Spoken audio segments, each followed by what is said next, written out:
Bonjour à tous, bonjour à toutes. Entre Mission Impossible, Le Salaire de la peur et La Mélodie du bonheur, à quelques jours de cette rentrée historique, le canton, les écoles, les parents et les élèves se préparent comme jamais à ce fameux 11 mai. Comment gérer au mieux ce nouveau défi? À Distance Ensemble vous propose aujourd'hui des pistes concrètes avec Michel Bétrison et Jean-Paul Fay. Bonjour. Bonjour. Bonjour Elina.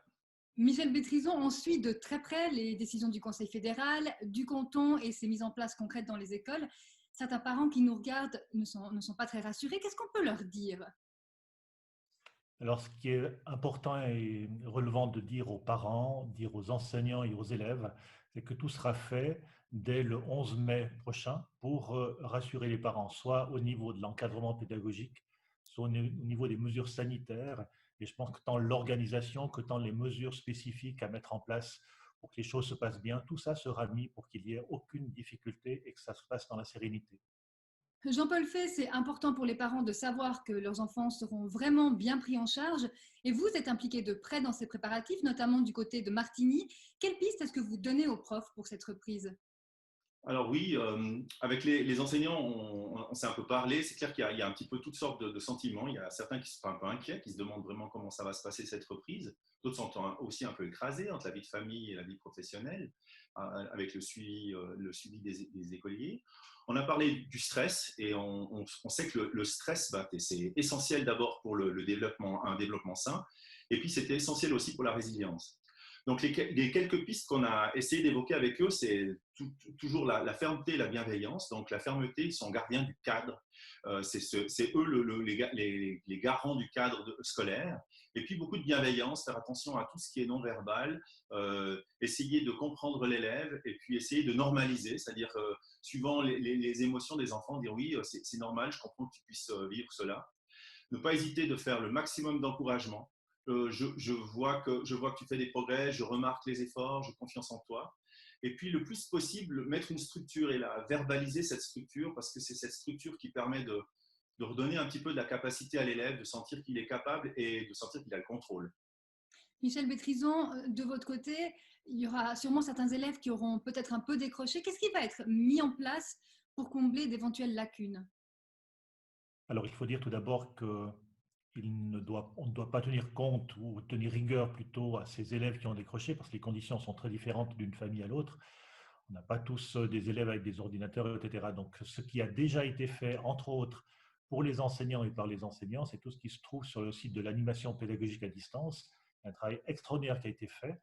Et puis, lors de la reprise, on travaillera par petits groupes en fera un enseignement encore plus individualisé et on mettra l'accent notamment sur les branches dites essentielles, français, mathématiques ou aussi de l'orientation sciences naturelles et allemand, en plus de mathématiques et français. Donc, il y aura beaucoup de différenciation.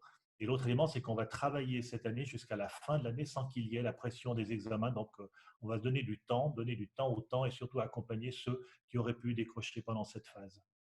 Jean-Paul Fay, encore un dernier mot de votre côté. Quand mon enfant part à l'école ou revient de l'école pour cette première journée, cette reprise du 11 mai, à quoi est-ce que je dois être attentif? Je pense qu'il faut se préparer au mieux et prendre vraiment du temps. Enfin, ça, les parents l'ont déjà fait, mais prendre du temps pour s'exprimer, vraiment laisser l'enfant parler de ses émotions, de ce qu'il ressent. Identifier ses émotions, c'est le primordial. Et puis, essayer de se centrer vers le futur. Donc, le passé, on ne peut plus rien faire dessus. Essayer d'avoir le regard le maximum positif sur ce futur qui va venir. Et puis, essayer de reprendre un rythme avant l'école, c'est-à-dire remettre du sommeil à l'heure juste, on va dire, une espèce d'hygiène de sommeil qui permette à l'enfant d'arriver dans les meilleures possibilités lundi 11 mai à l'école. Et puis, parler de la gratitude, donc remercier et se remercier en famille, réapprendre ces gestes-là, ça nous ouvre les yeux sur le positif. Merci Michel Bétrison, Jean-Paul Fay pour vos éclairages sur cette fameuse rentrée du 11 mai. Vous êtes enseignant, enseignante, vous travaillez sur cette reprise. Partagez-nous vos idées, on en a besoin, on est preneurs. Rendez-vous sur ce site de l'animation de la HEP dont on venait de vous parler. Et vous y trouverez d'ailleurs ces émissions. À distance ensemble est aussi en tout temps disponible sur canal9.ch. Prenez soin de vous.